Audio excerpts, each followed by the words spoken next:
Hello, I'm Judy Hayward and I'm your instructor for our introduction to Gothic Revival architecture in America and the Upper Connecticut River Valley. I'd like to begin our introduction video with a visit here to the Morrill Homestead. Situated on this hill in Stratford Village is one of America's finest Gothic Revival style buildings.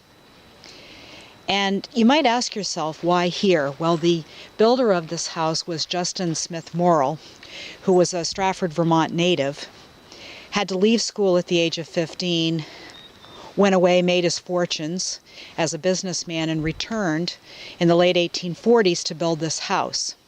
In 1854, he was successfully elected to the U.S. Senate and would go on to author the Morrill Land Grant College Acts.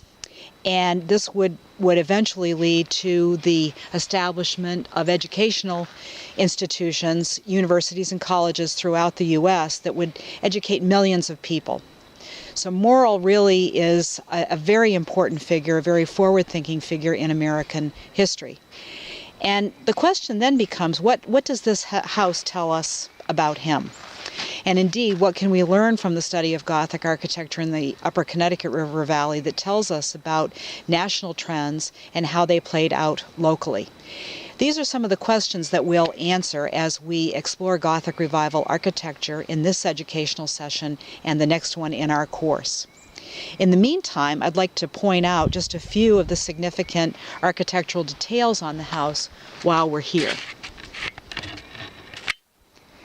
You'll notice the decorative barge board or decorative trim, sometimes called gingerbread in the common vernacular, at the eave line. You'll notice the decoration on the balcony, Gothic pointed arches on the windows, on the front facade, projecting bays and gables, steeply pitched roofs. This roof in particular has a lovely metal paneled roof that gives the roof a lot of texture. And while Gothic architecture is pretty in any setting, I think it's particularly pretty in the winter. It seems to work well in our wintry climate with snow, as you can see here. This building is also graced by lovely chimney pots on the top of the roof, on the top of the chimneys, and has some nice decorative finials at the peaks of the various gables.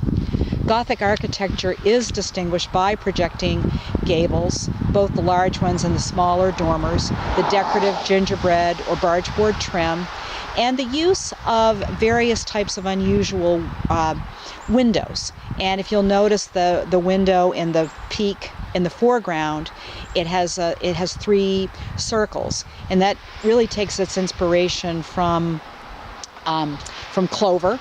And so it's a natural form being interpreted as an architectural element. The Morrill Homestead also has the 4/4 window pattern in various sizes, made possible by changes in technology during the mid-19th century. And that's often a character-defining feature of the building as well.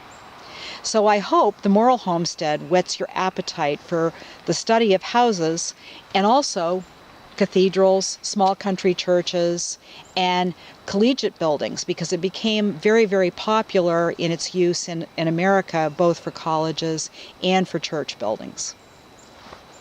So let's get started.